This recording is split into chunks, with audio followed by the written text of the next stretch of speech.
In the name of the Father, and of the Son, and of the Holy Spirit. Amen. Dearly beloved, I greet you all in the name of our Lord and Savior Jesus Christ. The theme appointed for today's devotion is integrity of creation. One of the meanings for integrity is the state of being whole and not divided. Hence the theme means to preserve the wholeness of God's creation. In our present context,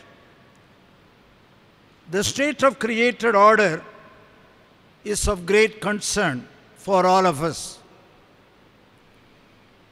There are enormous changes in Earth's atmosphere. This needs a theological understanding of creation.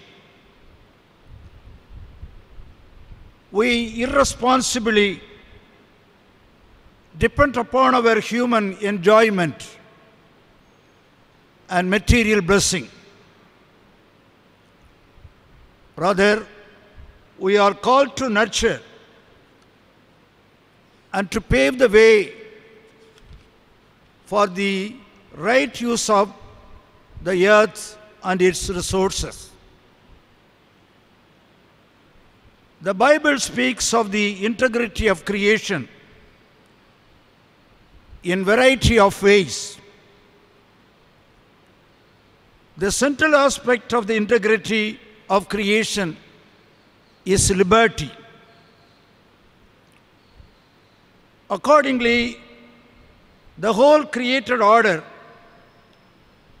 must be liberated from bondage at the best. The Genesis account of creation gives a spectacular expression of the sacredness of creation. This we see in Genesis 1st and 2nd chapters. In Psalm 24:1, the psalmist says, "The earth and all that is in it is Lord's." The psalm goes on to ascribe ownership of the entire realm to God. The entire creation is sacred as it is the handiwork of God. God saw that creation was good. And as in Genesis 1:26, the ongoing dimension of creation is granted to human control. It reads, "Let us make human beings in our image. Let them have dominion over the fish on the sea, and over the birds of the air, and over the cattle, and over all the earth, and over every creeping things that creeps upon the earth." Accordingly, we as human beings are the stewards of creation. With this introduction, let us look into the scripture portions appointed to reflect upon the theme of this day. Firstly, integrity of creation in the liberative perspective. Secondly, integrity of creation in the salvation perspective. And thirdly, integrity of creation in the renewal and progressive perspective. To sum up, liberation, salvation, and renewal. Let us meditate on them one by one. Firstly, integrity of creation in the liberative perspective. The first lesson from the book of Leviticus, chapter 25, verses 8 to 28, tells about the sabbatical year and the year of Jubilee to be observed by the people of God, Israelites. The word Jubile means to blow the trumpet, based on two prepositions. The first one is that the land is God's, and the second one is the children of Israel are the servants. Accordingly, we must use His resources wisely for His glory. We must give an account of our stewardship. According to St. Luke's Gospel, chapter 16, verses 1 to 18, the stewards should use the wealth for their master's good and not for their own pleasure. In their Jubilee year, not only the accountability, but also a prophet rest is to be executed. This is the ecological purpose behind the Jubilee law. The rest and the liberty to the land and the bearers and the beasts which help the work in the land. Liberty is not only to the land, but also to the beasts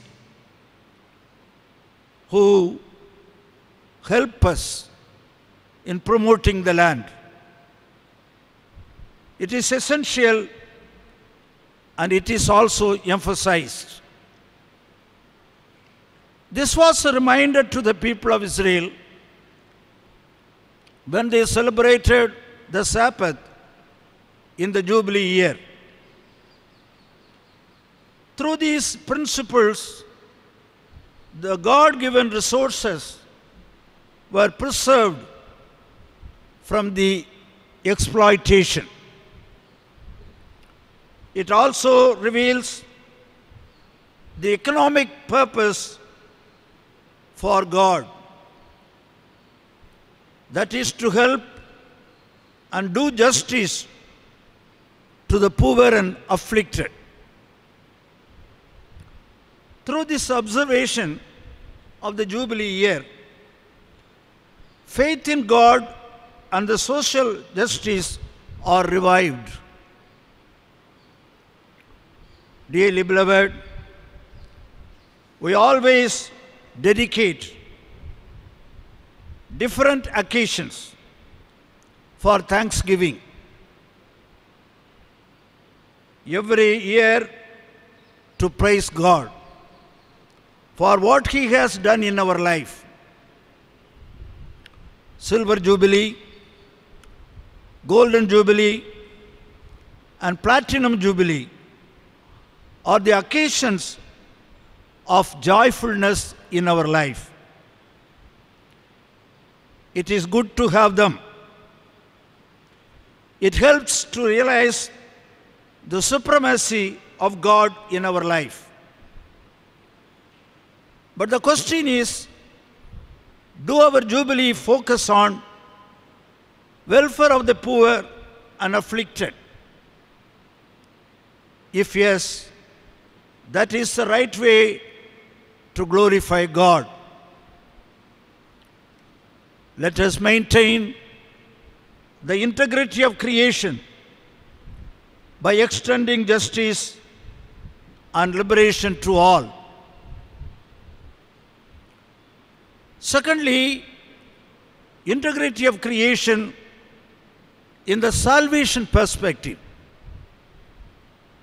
St. John the Evangelist, in his Gospel portions, presents Jesus Christ as the eternal Word.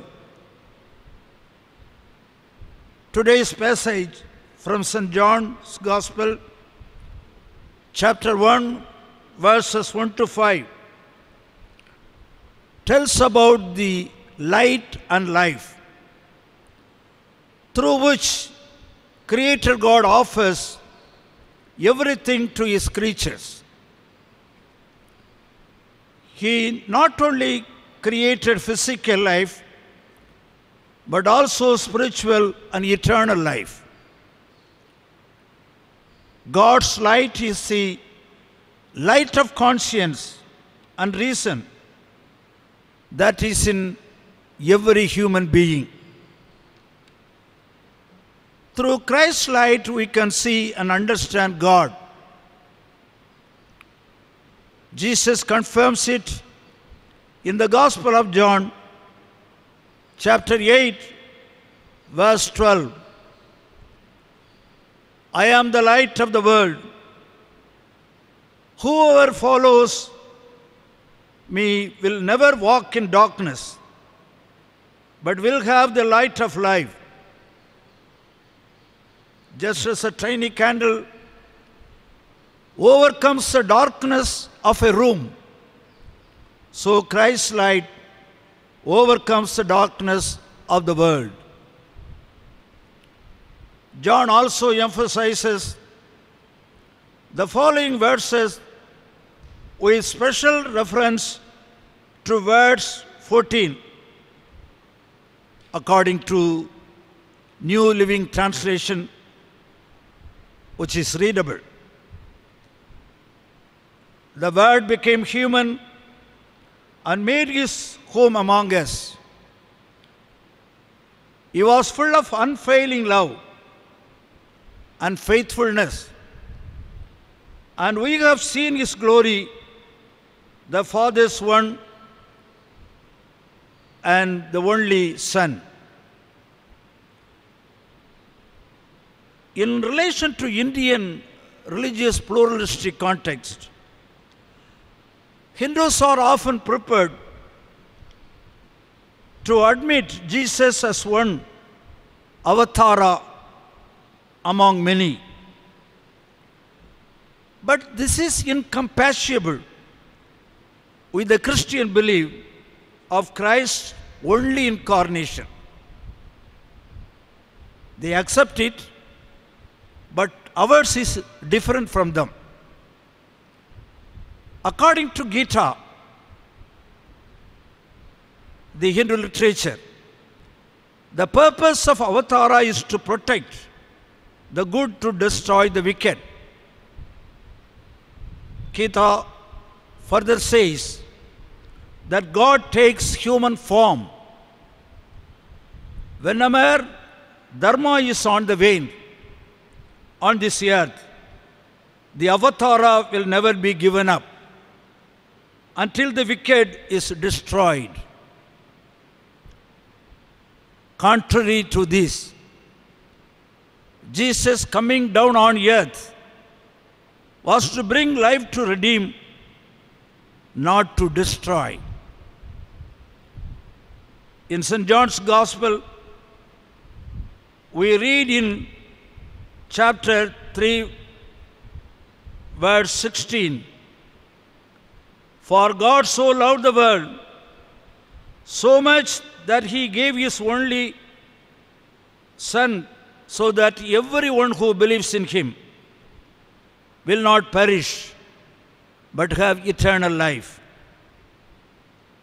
Further, this is important.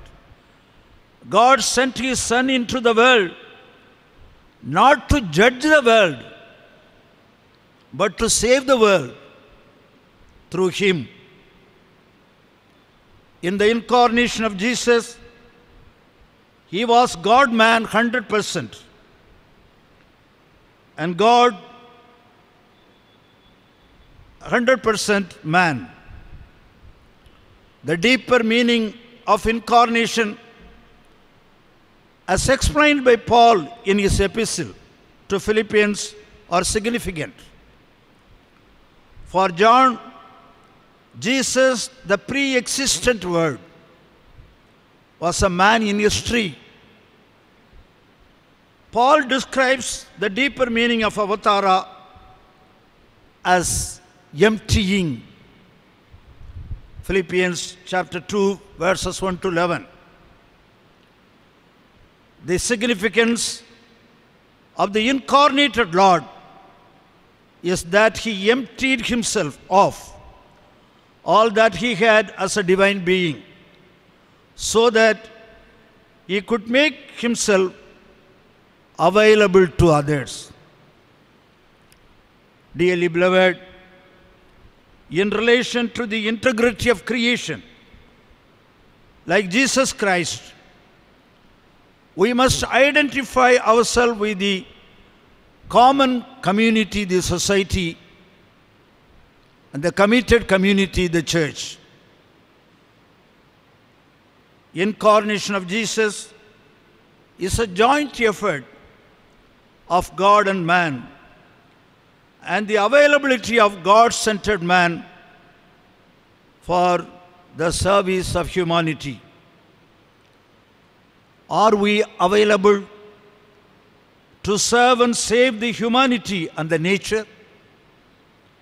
Do we ourselves with the meek, the deprived, and the nature to bring salvation to them?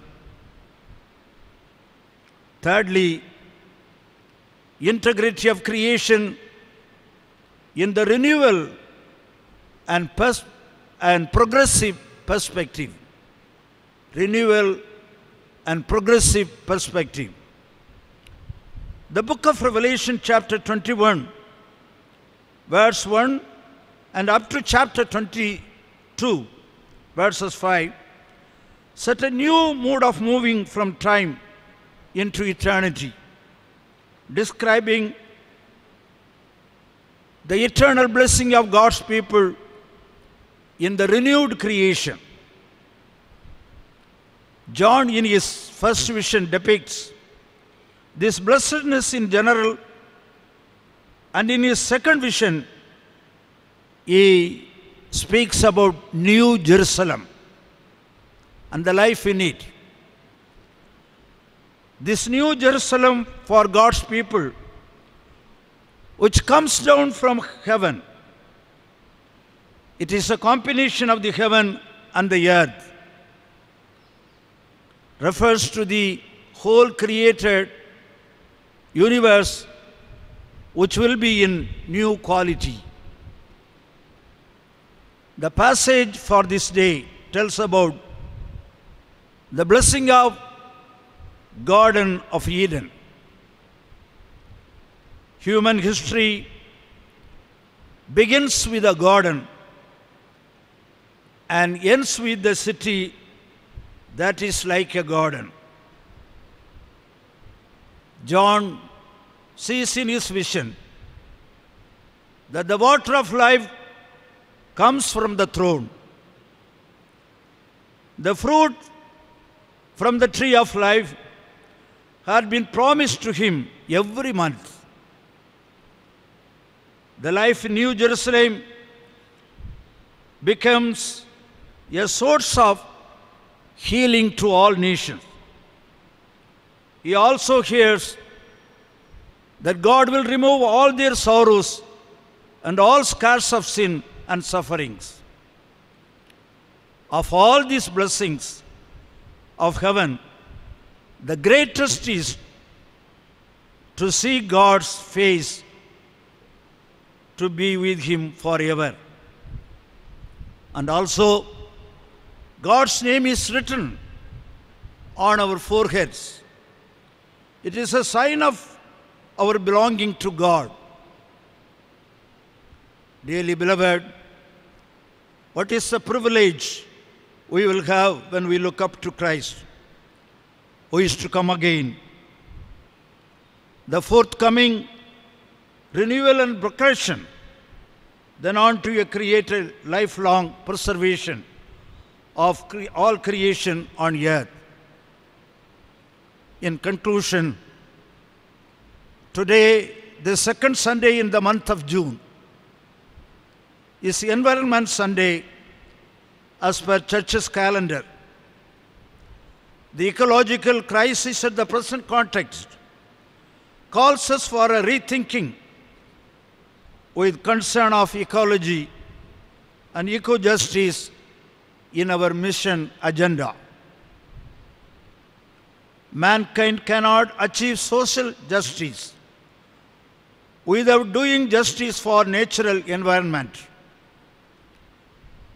The church, which was inaugurated on the day of Pentecost, challenges us to uphold a new spirituality that blends the sacred and secular. The petition in the Lord's Prayer, "Your kingdom come on earth as it is in heaven," urges us to make a meaningful relationship in God's order of creation. Anything that disturbs the disregard, the bond uniting creation, is to be considered injustice to the care. We serve God when we preserve ecology and wildlife. God sets a model by confessing, "Never again will I destroy," in Noah's story. Let us renew the Noahic covenant between God and human and the entire creation. Thus we may strengthen the new covenant to preserve the integrity of creation. Let us submit ourselves to God to preserve the integrity of creation for the good of the humanity. Amen.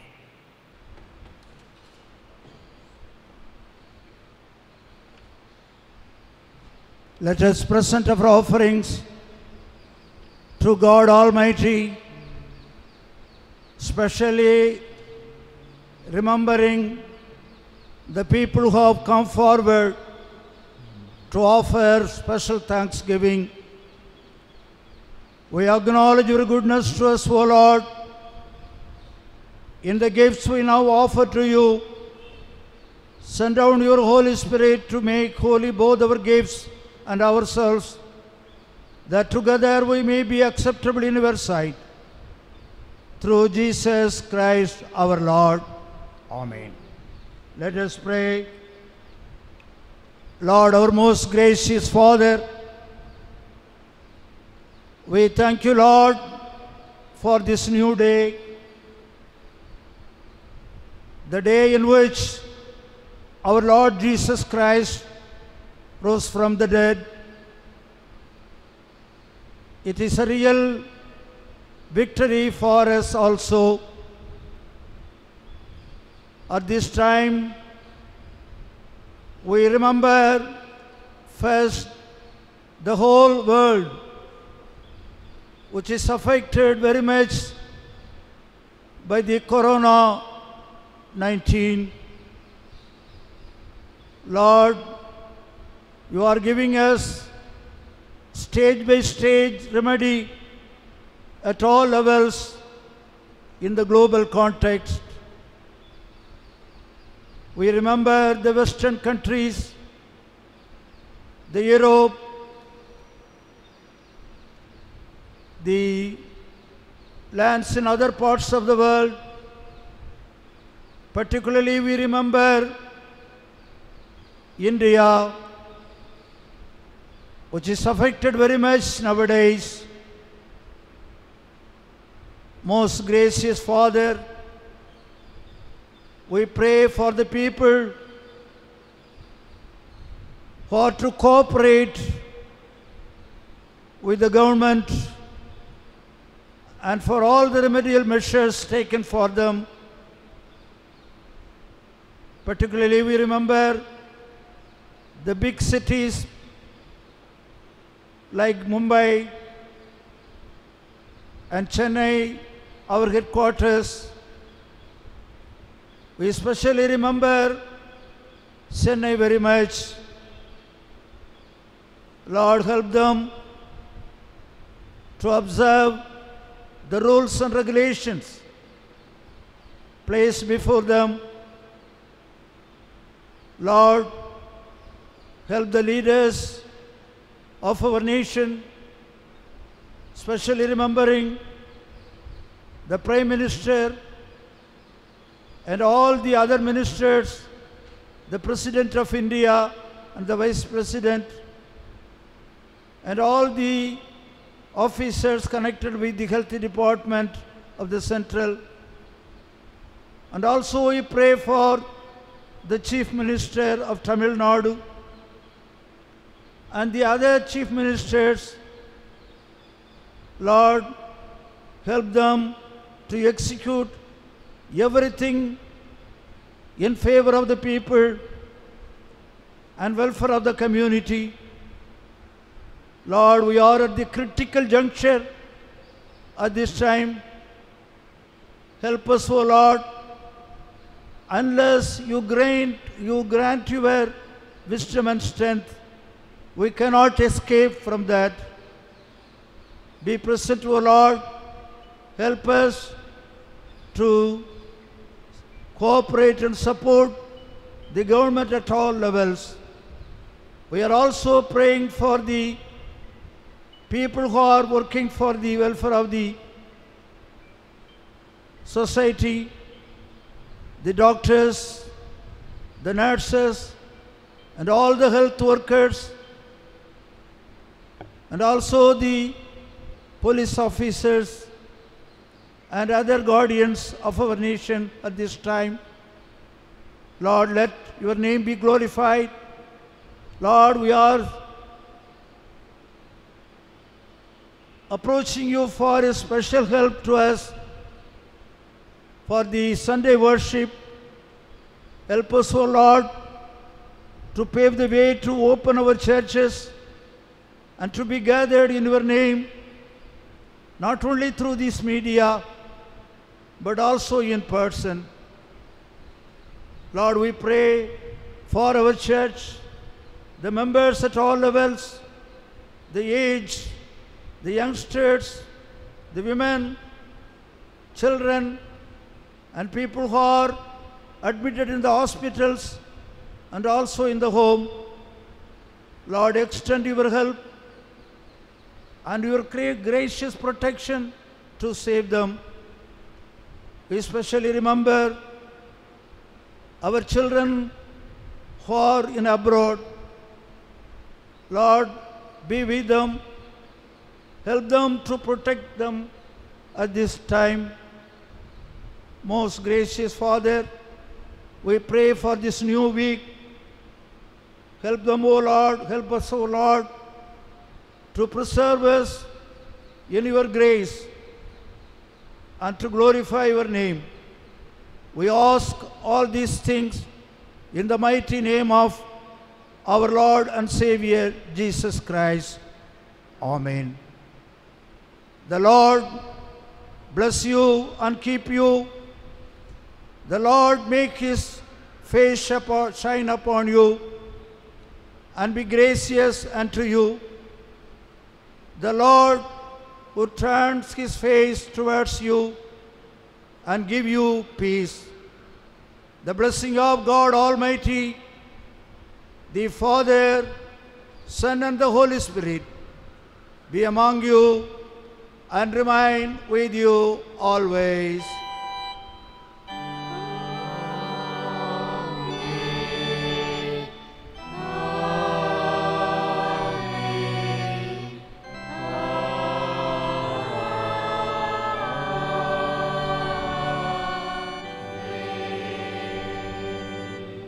Go in peace and serve the Lord.